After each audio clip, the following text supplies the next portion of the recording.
할렐루야. 혹시 누군가가 감사가 이렇게 많이 나오죠? 세신 분이 있을 거예요. 이 중에 꼭 감사가 몇 번 나왔지 하고 계시는 분이 있을 텐데 우리 인사하십시다. 그래도 감사합니다. 이렇게 인사하세요. 그래도 감사합니다. 네, 할렐루야. 똑같은 감사를 해도 내가 봤어요. 다 달라요. 그냥 이게 계속 감사 얘기 아니에요. 막 여기다 했다가 여기다 했다가 여기다 했다가 다 다르게 하더라고. 네. 그래서 우리의 삶도 사실은 이 모양 저 모양 다 다르겠지만 모든 것이 감사다라는 생각을 하게 됩니다. 오늘 말씀은 말씀을 담을 마음 그릇입니다. 우리가 하나님의 말씀을 듣습니다. 그리고 하나님의 말씀을 통하여 우리에게 역사하십니다. 하나님 말씀이 들려지고 역사하는 곳에 능력이 나타나고 삶의 변화가 생겨나는 줄로 믿습니다. 우리가 어떻게 그 하나님의 말씀 앞에 서게 될까?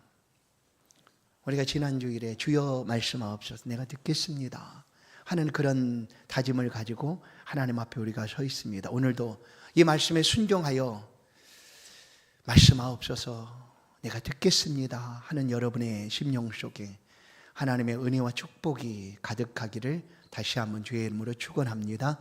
오늘 본문의 말씀은 공간복음, 마태, 마가, 누가 복음에 다 함께 기록되어 있는 내용입니다. 이 비유인데 이 비유의 제목은 이렇습니다. 씨 뿌리는 자의 비유이죠. 씨를 뿌리는 자의 비유. 곧 어떤 농부가 밭에 가서 씨를 이렇게 뿌리고 있는 모습을 예수님께서 비유로 우리 가운데 들려주십니다. 그런데 이 비유가 농부가 이를 뿌렸다, 씨를 뿌렸다 이런 게 아니라 이 씨가 이제 곧 하나님의 말씀이라고 우리 가운데 들려주시는데 동일한 씨가 떨어지는 장소에 따라서 그 씨앗이 살아나기도 하고 아니면 아무런 열매 맺지 못하고 죽기도 한다 하는 비유 내용입니다. 오늘 농부가 들에 가서 밭에 가서 뿌리는데 그 씨가 하나는 길가로 또 바위 위에 또한 가시들기 있는 곳으로 또 좋은 땅에 뿌려졌다라고 우리 가운데 비유를 들려줍니다. 분명한 것은 뿌려진 씨앗은 반드시 열매를 맺는다라는 거예요. 나머지 세 개가 사라지고 단 하나의 씨앗만 살아남을지라도 그 살아남은 씨앗은 100배를 결실하는 그런 놀라운 능력이 있습니다. 그런데 오늘 이것은 비유입니다. 비유. 잘 들으세요. 비유. 이 비유를 마치시고 예수님께서 8장 8절을 보시면 이렇게 말씀합니다. 하반절. 들을 귀 있는 자는 들을지어다 하고 비유를 마칩니다. 들을 귀 있는 자는 들어라. 예수님 앞에 지금 말씀을 듣고 있는 많은 청중들이 있습니다. 그 가운데에는 유대인만 있는 것이 아니라 이방인도 함께 있습니다. 하나님의 말씀은 모두에게 들려집니다. 당신은 말씀을 들을 수 없어. 들어서 안 돼가 아니라 모든 사람에게 하나님의 말씀이 다 들려집니다. 그러나 어떤 사람은 그 말씀을 듣고 생명의 구원을 얻고 어떤 사람은 그 말씀을 듣고 귀를 막고 하나님을 떠나는 사람도 있다라는 것이죠. 우리가 어떻게 하나님의 말씀을 들을 것인가? 오늘 이 비유는 단순히 씨 뿌리는 자의 이야기가 아니라 하나님의 말씀을 어떻게 들어야 하는가, 그 말씀을 어떻게 들을 수가 있는가 하는 그런 비유이기도 합니다. 우리가 하나님 말씀 앞에 서야 합니다. 그럴 때 우리가 말씀을 들으면 우리의 마음의 심령 속에 이 말씀이 어떻게 심겨지고 또 자라가야 하는가. 예수님은 우리에게 이런 말씀으로 들려주시며 우리가 이 말씀을 받을 만한, 들을 만한 준비가 되어 있기를 원하십니다. 8장 1절을 보시면 이 비유는 이러하니라. 씨는 하나님의 말씀이요 라고 얘기합니다. 씨는 하나님 말씀이라고 얘기합니다. 이제 예수님 비유를 하시고 누가복음 8장 9절부터 15절까지 이 비유를 설명을 해 주십니다. 이 비유가 어떤 의미이고 뜻인지, 이 비유의 말씀이 어떤 것인지를 우리 가운데 들려주시는데, 가장 첫 번째는 이 비유의 말씀에 등장하는 씨, 그것은 하나님의 말씀이다라고 얘기합니다. 하나님의 말씀.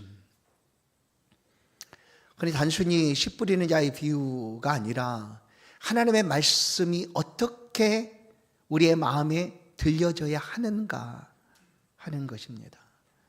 누구나 들을 수 있습니다. 그러나 그 들을 수 있는 준비를 우리가 어떻게 갖추고 있어야 하는가 하는 거예요. 그것이 곧 우리의 마음의 상태를 우리가 점검해야 될 필요가 있다라는 것이죠. 오늘 동일한 씨, 곧 씨앗이 떨어집니다. 네 곳의 장소로 떨어지죠. 길가에 떨어진 씨앗은 어떨까요? 그 씨앗은 자라지를 못합니다. 그리고 그 씨앗이 새들이 와서, 곧 마귀가 와서 빼앗아 갔다라고 이렇게 얘기합니다. 왜 그런가 하면 길가에 떨어진 씨앗, 그것은 그 길이 너무나 단단하기 때문에 어떤 씨앗도 그 단단함을 뚫고 뿌리를 내릴 수가 없는 거죠. 왜 이렇게 단단해졌을까? 우리 마음이라고 하면 길가 같은 마음은 어찌하여 이렇게 단단해졌을까 하는 거예요. 말씀에 대한 관심이 전혀 없습니다. 말씀을 들어도 그거를 따라 살아갈 그런 관심조차 하나도 없습니다. 불순종하고 또한 불신하고 그리고 교만해서 그런 말씀에 대한 관심조차가 없는 거죠. 그러니 말씀은 하는 자리에 있어도, 말씀이 그 귓가에 들려져도 이 말씀이 그 마음으로 와서 심겨지지 못합니다. 그러니 길가 같은 마음은 말씀을 받아들이지 못하고 그냥 팽개쳐 버리는 거죠. 그러니 곧바로 새들이 와서 먹듯 사단 마귀가 그 들은 말씀을 빼앗아 간다라고 얘기합니다. 빼앗겼다. 12절을 보시면 말씀을 빼앗겼다라는 표현으로 얘기합니다. 마귀가 가서 그들이 믿어 구원을 얻지 못하게 하려고 말씀을 그 마음에서 빼앗는 것이요. 이 말씀은 우리의 생명인데, 하나님 말씀은 그 말씀을 들어야지만 결실할 뿐만 아니라 우리가 살 수가 있는데, 그 말씀을 들어도 관심이 없으니 말씀이 살리는 것이 아니라 오히려 그 말씀이 사라지고 없어져 버린다라는 것이죠. 아담 하와에게 하나님이 말씀을 하십니다. 동산 중앙에 있는 나무의 실과를 먹지 말아라 라고 말씀을 하는데, 이 아담과 하와는 그 말씀을 귀하게 여기지를 못합니다. 그리고 하나님 말씀을 자의적으로 바꾸죠. 어떻게? 죽을 수 있어. 죽을 수도 있을 것 같아. 하나님이 저 나무 실과 먹으면 아마 죽을 수 있다고 얘기한 것 같아 하고 자의적으로 그 말씀을 바꾸어 버립니다. 그러자 사단 마귀가 즉시 그들의 마음속에 있던 하나님의 말씀을 그냥 빼앗아 가죠. 그러니 그들이 하나님의 말씀을 잊어버린 채, 버려버린 채 나무의 실과를 먹음으로 인류는 죄를 가지게 된 것입니다. 길가 같은 마음이라면 어떻게 해야 될까? 기경하여 갈아엎어야 합니다. 갈아엎어야죠. 그래야지만 하나님의 말씀이 들려집니다. 우리가 동일하게 하나님의 말씀을 듣는 자리에 있습니다. 그런데 이 말씀이 들려지지 않는가? 그래서 우리 마음이 너무나 단단해져 있기 때문이죠. 무엇 때문에? 하나님의 말씀에 대한 관심이 없어서, 불신, 완악함 때문에 그렇다는. 두 번째, 씨앗이 떨어진 곳은 바위이라고 얘기합니다. 다른 공간복음에서는 자갈 돌들이 있는 그 틈 사이로 떨어졌다라고 이렇게 표현하는데, 오늘 누가복음은 바위이라고 얘기합니다. 그런데 바위에 어떻게 씨앗이 자랄 수가 있을까? 씨앗이 자라는 것을 우리가 봅니다. 저 설악산을 가다 보면, 저 속초 지나 그쪽을 가다 보면 산들이 있지 않습니까? 그거 보면 바위에 그냥 나무들이 이렇게 올라와 있는 모습도 보이죠. 그리고 우리도 압니다. 바위에서도 식물이 자라고 있다라는 것을. 그런데 그것은 무엇인가? 하나님의 말씀 들려줄 때 아주 기쁨으로 와, 너무나 좋습니다 하고 받아요. 근데 딱 거기까지만이죠. 한 번으로 끝난 거예요. 감정적인 요동이 한 번 딱 치고 그 다음부터는 전혀 무관심, 그냥 그것으로 끝난 거예요. 여러분, 우리가 하나님의 말씀을 듣는다는 것, 우리가 신앙생활을 하며 하나님의 백성으로 살아간다는 것은 계속해서 지속되는 일입니다. 우리의 생명이 끝나는 날까지 마찬가지죠. 하나님의 말씀을 또 듣고 또 듣는 일이 반복해서 일어나야 되는 거죠. 그런데 바위 위에 떨어진 씨앗이 뿌리를 내리지 못하는 것처럼 한번 일회성으로 말씀을 듣고 그냥 감동을 좀 받았다고 해서 그 말씀이 마음에 뿌리가 내려 심겨지느냐? 그러지 못한다는 얘기입니다. 여러분, 우리가 하나님의 말씀을 들을 때 감동을 원합니다. 오늘 목사님 말씀이 감동적이야. 그러나 여러분, 하나님의 말씀은 감동만이 절대 아닙니다. 그냥 이 말씀은 순수하게 우리의 생명이고 우리의 삶의 뿌리입니다. 뿌리. 이 말씀이 없으면 감동이요? 그거 상관없이 이 말씀이 없으면 우리 죽는다라는 거예요. 그런데 사람은 감동만 쫓아서 오늘 하고 그 한 번의 감동으로 그냥 끝나버린 거예요. 그러니 뿌리를 내리지 못하고 역시 바위에 떨어진 씨앗도 죽듯 우리 마음속에 하나님 말씀이 이런 마음이라면 말씀이 심겨지지를 못한 채 그 말씀이 떨어지고 만다라는 거예요. 가룟 유다는 예수님의 제자로 부름을 받았습니다. 가룟 유다죠. 12제자 중에 한 사람의 지위를 얻습니다. 놀라운 일이었죠. 그러나 그는 3년 동안 말씀을 들었음에도 불구하고 그 마음에 말씀의 뿌리가 깊이 내리지를 못합니다. 그러니 다가오는 시련과 어려움 때문에 그 말씀을 붙잡고 말씀 앞으로 나아가는 것이 아니라 속히 자신의 이익을 따라 배반하고 맙니다. 이게 바로 바위 같은 마음입니다. 말씀을 듣긴 들어도 한 번으로 그치고 시련과 어려움이 다가오면 그 말씀을 배반하고 만다. 가룟 유다가 예수님의 말씀을 그렇게 들었어도 예수님을 팔고 배반하고 말듯 바위 같은 마음은 이렇게 말씀을 듣고도 그 말씀을 따라 살아가지 못하고 배반하고 만다. 세 번째 떨어진 씨앗은 가시떨기 밭으로 떨어지며 가시떨기가 있는 곳으로 떨어집니다. 이 씨앗은 자랍니다. 뿌리도 내리고 자라죠. 그런데 더 이상 자라지를 못합니다. 더 이상. 왜? 가시가 기운을 막아서 자라지 못하도록 가시가 그 씨앗을 막아버렸기 때문에 자라지 못한다라는 거예요. 그런데 이것은 어떤 마음일까? 하나님의 말씀을 듣습니다. 감동도 받고 그 말씀대로 살아가겠다라고 그런 다짐을 하고 신앙생활을 시작합니다. 그런데 신앙생활을 하는 동안 더 좋은 게 있네 하고 마음에 말씀보다 더 좋은 것들에 대한 갈망이 생겨나면 그것이 뭘까요? 세상의 즐거움, 쾌락, 향락, 세상에 주는 모든 것들에 마음이 더 빼앗기고 맙니다. 그러다 보니 더 이상 이 가시떨기에 자란 씨앗이 자라지 못하듯 그 사람의 신앙이 자라지를 못합니다. 그리고 결국 말라서 열매 맺지 못하게 되었다라는 것이죠. 여러분, 이 가시떨기 같은 마음은 마음속에 하나님의 마음을 심고 하나님의 말씀을 심고 우리가 그 말씀을 붙들고 살아가야 되는데 하나님의 말씀보다 더 다른 것이 그 마음에 가득 차 있는 거예요. 그래서 하나님의 말씀이 숨쉬지 못하는 거예요. 말씀대로 살아가고 있는 삶의 자리에 부딪혀오는 일들이 얼마나 많습니까? 근데 그 순간 하나님의 말씀의 가치보다 세상의 가치가 더 크게 여겨져서 결국 하나님의 말씀을 버리고 짓밟고 세상을 쫓아가게 된다라는 거예요.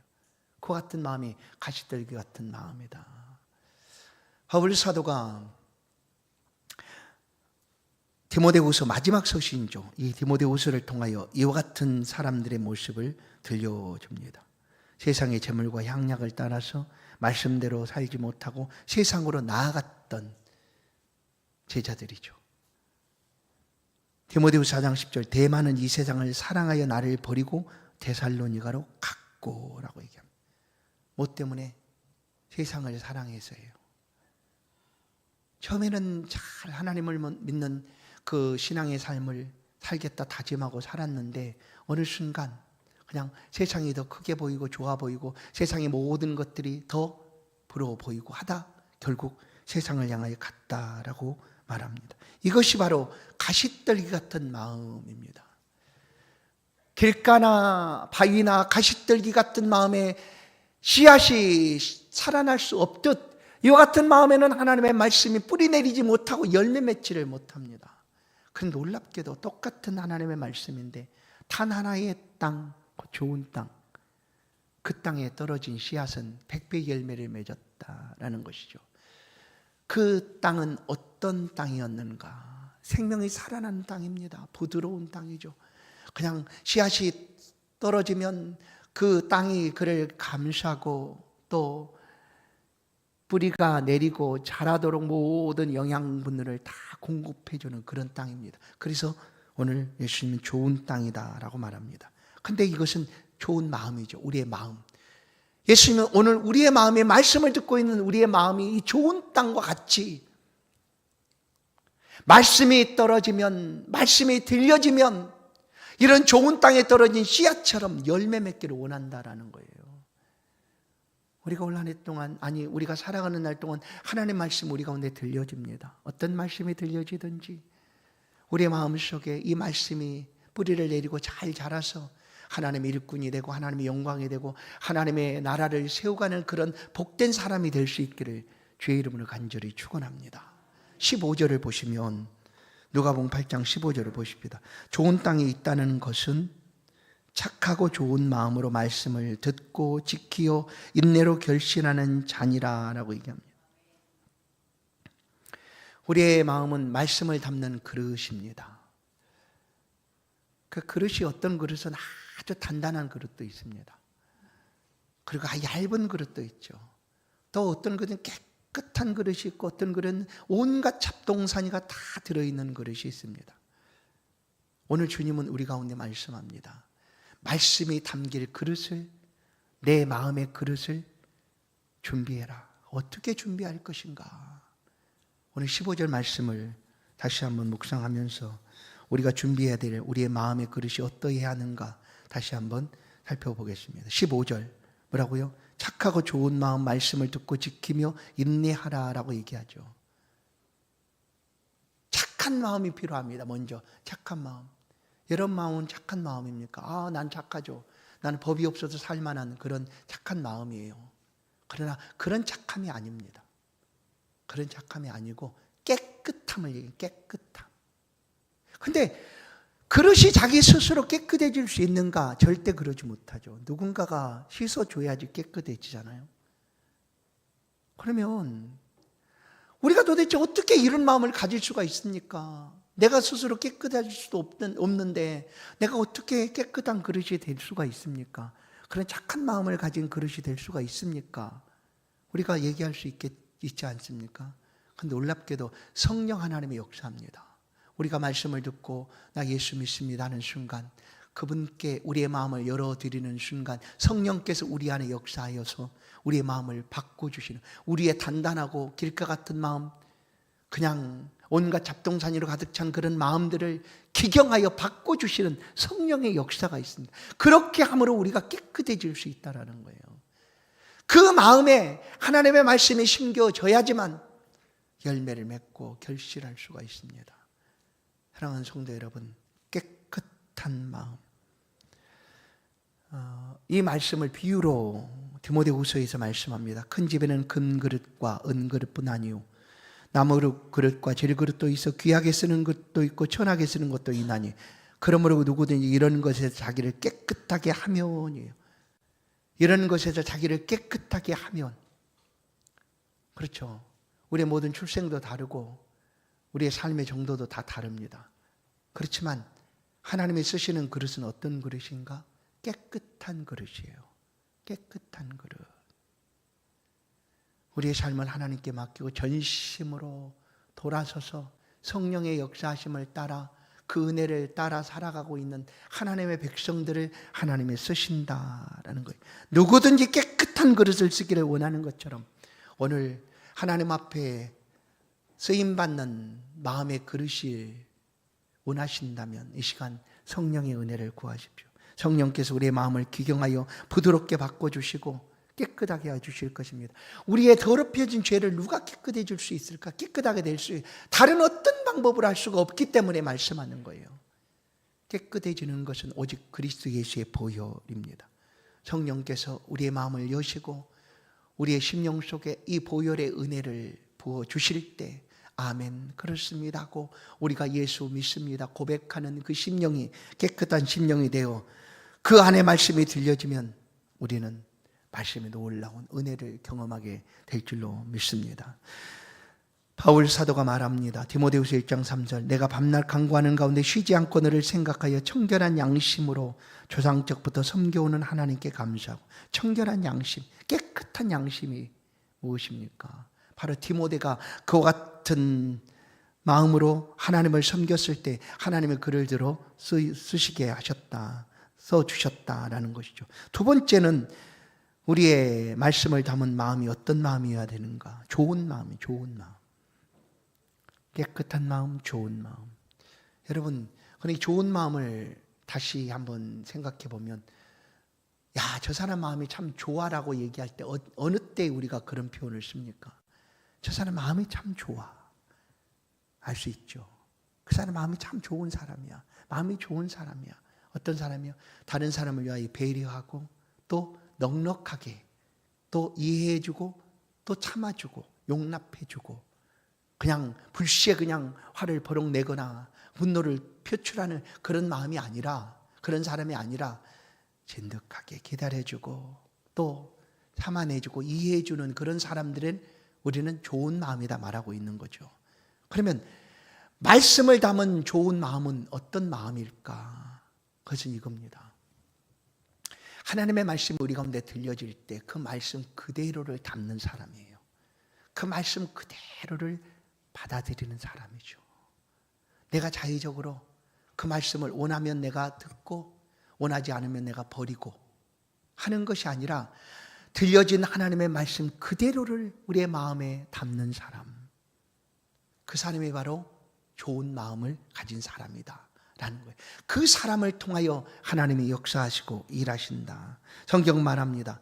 이 말씀에 한 점도 더하거나 빼지 말라. 말씀 그대로 들으라라는 거예요. 사도행전 27장 25절을 보면 그러므로 여러분이 안심하라. 나는 내게 말씀하신 그대로 되리라고 하나님을 믿노라. 그대로 되리라고 믿으십시오. 말씀하신 그대로 될 것을 믿으십시오. 우리의 상황은 이 말씀을 온전히 그대로 받을 수 없는 상황 속에서 이런 말씀들이 들려져요. 그래도 그 말씀 그대로를 들어야 합니다. 왜곡하거나 내가 원하는 대로 입맛대로 취사해서 택하는 것이 아니라 그냥 말씀 그대로를 다 들어야 되는 거예요. 바울이 말씀을 할 때는 나는 내게 그대로 되리라고 하나님을 믿노라고 말씀할 때는 바울이 죄수가 죄인이 되어서 로마로 압송되는 그런 과정이었습니다. 아드람무떼오라는 배를 타고 로마를 향하여 가던 중 그와 함께 다른 사람도 276명이나 타게 된 그 배가 유라굴라라는 광풍으로 휘말려 배가 파손하게 무너지게 되었습니다. 그래서 그 폭풍이 불고 파도가 치는 그 밤에 사람들은 살기 위하여 배에 있는 모든 물건들을 내리고 가볍게 하고 있는 그 중에 하나님께서 바울에게 말씀하는 거예요. 바울아, 이 사람들의 생명은 문제가 없다. 모두 다 구원받는다 하는 것을 바울을 통하여 말씀하셨고, 바울은 내가 지금 살 수가 있는가 하고 아우성치고 있는 276명 앞에 서서 이 말씀을 하고 있는 거예요. 이 말씀을, 상황은 전혀 아니죠. 그런데도 바울은 하나님의 말씀 그대로를 전합니다. 여러분 안심하십시오. 내게 말씀하신 하나님이 말씀 그대로 되리라고 나는 믿습니다. 여러분의 생명에는 단 한 사람도 해함이 없습니다. 모두 다 구원받으니 안심하십시오 하고 외치는 말씀입니다. 여러분, 우리의 상황이 어떠하든지 하나님의 말씀이 내게 들려지면 그 말씀 그대로를 듣는 것, 그것이 바로 좋은 마음입니다. 말씀 그대로를 들으십시오. 세 번째 15절을 이렇게 말합니다. 세 번째 15절은 말씀을 잘 듣고 지키는 마음이에요. 말씀을 잘 듣고 지켜. 여러분, 연초부터 우리는 말씀으로 일하시는 하나님, 그 말씀을 우리가 듣습니다. 말씀을 듣는다는 것은 단순히 귀로 듣는 것이 아니라 말씀을 듣고 지켜 행하는 것까지, 곧 말씀을 듣고 청종하는, 순종하는 것까지가 듣는 것이다 라는 거예요. 말씀을 듣고 순종하면 그 말씀의 은혜를 우리가 경험하게 됩니다. 세례 요한 앞에 세례를 받으러 온 사람들이 있습니다. 이스라엘 백성들이 모두가 나왔을 정도로 많은 사람들이 요단강 앞으로 나옵니다. 그러나 세례 요한은 그들을 향하여 아주 신랄하게 그들을 책망합니다. 이 독사의 자식들 하면서 너희가 임박한 빈노를 피하기 위하여 이곳에 나왔느냐? 너희의 마음으로 우리가 아브라함의 자손이니 괜찮아. 그런 것 생각하지도 말아라. 이 말씀을 듣고 지켜 행함으로 너희의 마음을 바꾸고 회개하지 아니하면 하나님께서 너희에게 심판하실 것이다 하는 그런 말씀을 합니다. 그들은 하나님의 말씀을 들어도 지켜 행하지를 않습니다. 그냥 듣는 것으로만 그친 거예요. 그러니 그들의 삶의 행위가 바뀌어지지도 않습니다. 여러분, 우리가 하나님의 말씀을 듣는다는 건 무엇입니까? 듣고 그 말씀대로 살아가다 보니 부딪히는 거예요. 하나님의 말씀과 이 세상의 가치와 부딪히는 그런 순간들을 우리는 종종 만날 수밖에 없습니다. 그러면 그 속에서 고민하는 것 아니에요. 이런데 내가 예수를 믿어야 하는가? 이런데도 이 말씀을 내가 지켜 행하여야 하는가? 하는 그런 고민의 순간들이 우리의 삶의 자리에 있어야 되는 거죠. 그러면서도 세상의 가치가 아니라 하나님이 우리 가운데 주신 이 말씀의 가치를 더 귀하게 여기고 말씀을 붙들고 살아가는 거예요. 그 삶의 자리에 하나님의 은혜가 임하는 것이죠. 그런데 그냥 말씀을 듣기만 하는 거예요. 그리고 부딪혀 살아가는 삶은 관심 없어요. 처음부터 나는 건 세상이 원하는 대로, 세상이 좋아하는 대로, 세상 기뻐하는 대로, 세상 속에서 즐거워하는 대로 그 가치를 따라 살아갈 뿐 하나님의 말씀 듣긴 들어요. 그러나 부딪혀 어려움을 만나는 거 싫으니 그냥 버려버리는 거예요. 그러니까 말씀이 우리 안에서 행하지를 못한, 역사하지를 못한. 여러분, 하나님의 말씀은 다른 표현으로 하면 능력이라고 얘기해요. 능력. 말씀은 곧 능력이다. 내게 주시는 자 안에서, 내게 능력 주시는 자 안에서, 내게 말씀하시는 자 안에서 나는 모든 걸 할 수 있다. 그 말씀이 바로 능력인데 이 말씀을 부딪혀 경험하고 살아가야 되는 그 삶을 피해버리고 관심 두지 아니하니 능력으로 나타날 경험도 맛보지를 못하는 거예요. 사랑하는 성도 여러분, 오늘 우리의 마음을 바꾸십시다. 하나님의 말씀이 우리의 마음에 들려질 때 그 말씀을 지켜 행하는 자리까지 한번 나아가 보십시오. 그럼 그 속에서 하나님 능력이 분명히 나타날 줄로 믿습니다. 말씀을 붙들고 씨름하듯 그렇게 나아갈 수 있기를 바랍니다. 야고보서 1장 22절 너희는 말씀을 행하는 자가 되고 듣기만 하여 자신을 속이는 자가 되지 말라라고 얘기합니다. 듣기만 하여. 듣는 것도 너무나 중요하죠. 들어야지 구원을 얻을 수 있으니. 그러나 듣는 것은 말씀한 대로 지켜 행하는 것까지 포함하고 있다. 그래서 듣기만 하면 자신을 속이는 거예요. 속이는 거. 말씀을 듣기만 하면.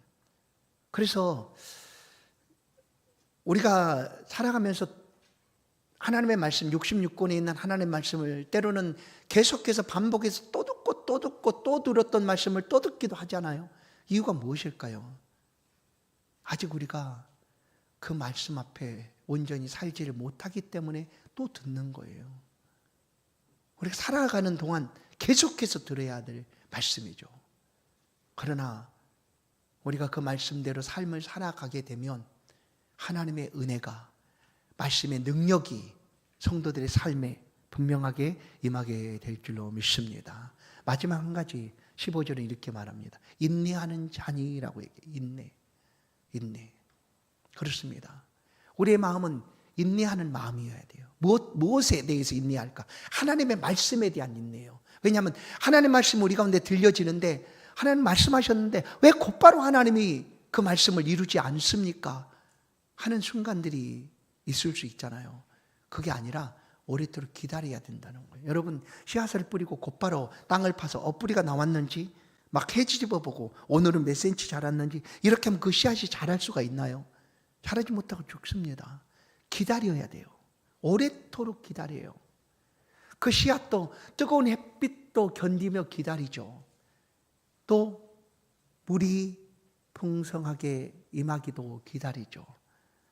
그 여러 시간들을 지나고 마침내 결실하여 열매를 맺는 것처럼 우리 신앙도, 우리의 말씀을 담은 우리의 마음도 기다림을 통하여 하나님의 은혜를 풍성하게 누리게 된다라는 거예요. 그래서 신앙의 결국은 성경 말합니다. 인내다라고까지 말하고 너희의 인내로 너희의 영혼을 구원한다라고 말하기도 합니다. 기다리는 거예요. 견디고 기다리는 거예요. 여러분, 신앙생활 하면서 바위에 떨어진 씨앗처럼 시련과 환난이 다가오는 일들이 어디 한두 번이겠습니까? 그때마다 그냥 나 이런 거 원하지 않아. 떠나면 그 씨앗이 어떻게 자라고 열매를 맺습니까? 우리 신앙도 어떻게 하나님의 축복으로 우리의 삶에 채워지겠습니까? 그런 환난과 시련이 수없이 지나갑니다. 그래도 그것보다 더 크신 하나님의 말씀의 가치를 우리가 붙잡고 있기 때문에 견디는 거예요. 그 인내 아닙니까? 그리고 마침내 인내하여 하나님의 영광에 이르게 되는 것입니다. 사랑하는 성도 여러분, 우리의 마음이 어떤 마음인지 주님은 이 비유를 통하여 말씀을 해줍니다.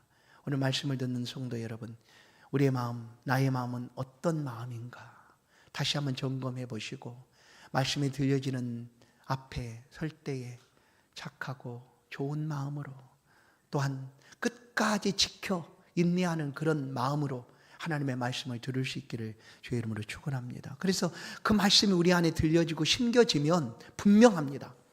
말씀이 이루는 능력과 놀라운 은총이 역사가 성도들의 삶을 살아가는 자리에 나타나게 될 줄로 믿습니다. 그렇게 올 한 해 말씀으로 일하신 하나님 앞에 우리가 쓰임받고 그 말씀이 이루는 놀라운 능력들을 경험하며 살아가는 그런 복된 새해 우리 한 해가 될 수 있기를 주의 이름으로 간절히 축원합니다. 하나님 감사합니다. 우리가 주의 말씀을 듣습니다. 우리의 마음을 착하고 깨끗하고 좋은 마음으로 또한 그 말씀을 끝까지 지켜 순종함으로 또한 인내함으로 하나님의 말씀 우리 안에 열매 맺어 하나님 기쁨이 되고 영광이 되는 하나님의 백성들 다 될 수 있도록 우리를 붙들어 주시고 인도하여 주옵소서. 무슨 말씀을 하시든지 그대로 되리라 믿고 주 앞에 있사오니 말씀하여 주옵소서. 올 한 해 동안 그 말씀을 잘 듣고 지켜 행하여 쓰임받는 우리 한 해가 될 수 있도록 인도하여 주옵소서. 예수 그리스도의 이름으로 기도하옵나이다. 아멘. 이 시간에는 우리 이광욱 지휘자께서 특송으로 헌금 특송